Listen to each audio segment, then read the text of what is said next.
Good evening, this is Mr. Wintermelon, and in this video, you will learn about coronary heart disease. To be honest, this is the worst video you can watch to learn about coronary heart disease for your O-level syllabus. Why? Because whoever that is writing the syllabus is probably not qualified or do not have much knowledge about coronary heart disease. They like to blame the fireman for being at the site of fire when the fireman is just there to help putting out the fire. You might not understand why I talk about firemen, but hopefully by the end of this lesson and watching some of the reference video that I will put up, you will understand why. Now, if you look at the chart above, you can see that ischemic heart disease is the leading cause of death. Another name for ischemic heart disease is actually coronary heart disease. Since coronary heart disease is the leading cause of death around the world, it is important for us to know more about this disease and how we can reduce our risk of getting this disease. And it is certainly not through learning the O-level syllabus, or at least part of it. First, you need to know what is coronary artery. Coronary heart disease is caused by the blockage of coronary arteries. This artery, or this set of arteries, supply blood to our heart muscle. In this diagram, coronary artery are represented by the yellow blood vessel.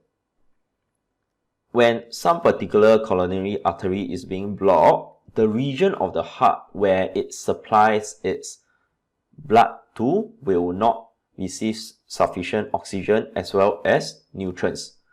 So the heart muscle in the region will die, and if the damage is extensive, the heart will stop functioning and you will get a heart attack.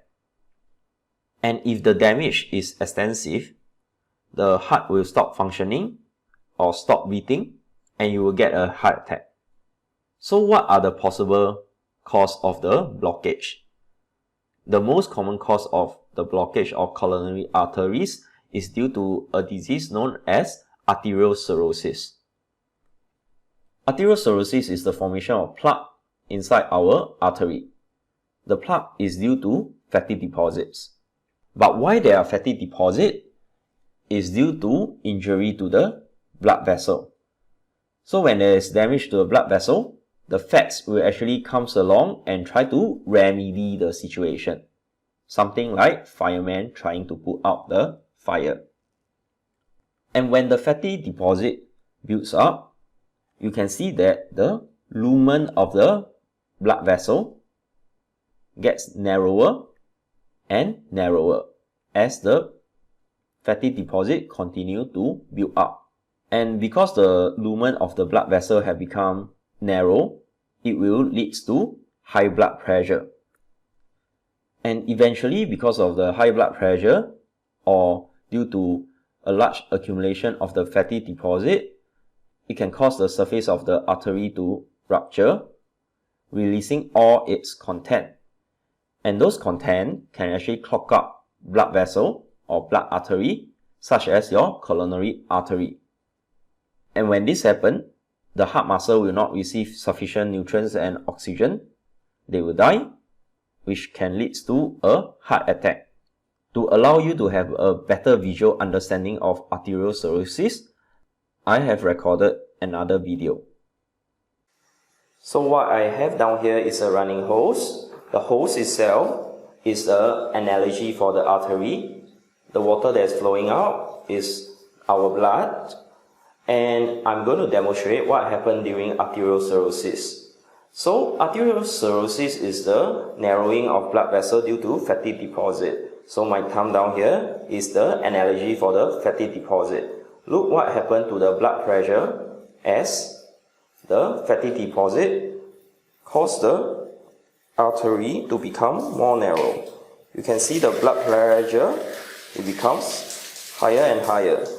So when this happens, the high blood pressure can cause the fatty deposit to rupture, releasing all its content, and those content can flow to other smaller artery like our coronary artery, causing blockage of the coronary artery, hence depriving the muscle from receiving oxygen, and this will cause a heart attack. So now if you are human with a running hose at home, you can now experience arteriosclerosis in the comfort of your own home. Isn't that great? So now that you have learned about arteriosclerosis, what are the possible ways that you can increase the risk of you getting arteriosclerosis? The first thing is unbalanced diet that is rich in cholesterol and saturated fats. For this, like I said, I don't really buy into this. Second is smoking. Third is stress, lack of exercise, as well as diabetes. 2 to 5, okay, fair enough. And this can increase the risk of getting arteriosclerosis, which can result in a heart attack. As I have mentioned, for cholesterol and saturated fats, even though they are at the scene of the crime, which is the rupturing of artery as well as the clogging up of coronary arteries, I think they are actually quite innocent.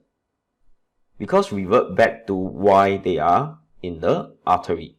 Because our artery got injured, they were there to help with the injury, just like firemen going to put out the fire. And because they embed themselves there to prevent or reduce further injury to the artery. And because they are there to help, they are getting the blame, which I think is pretty unfair. There are some useful YouTube videos you can watch, and I will link them in this video or in the description below. So to be honest, please try to take a look at those videos, because while I know it's important for you to score well for O-level, but ultimately, knowing the truth about how harmful or useful the fats are, which can lead to you having a healthier life, might be slightly more important than your O-level result. But anyway, how can we reduce the risk of getting coronary heart disease?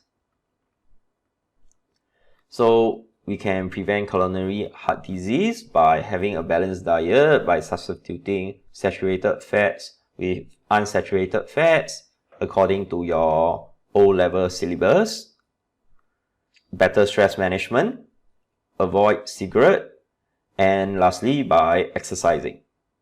So like I said, this is the worst video you can come to watch and learn about coronary heart disease with respect to your O-level syllabus, because I don't agree with the diet part, because there's sufficient literature to support as to why the fats are innocent.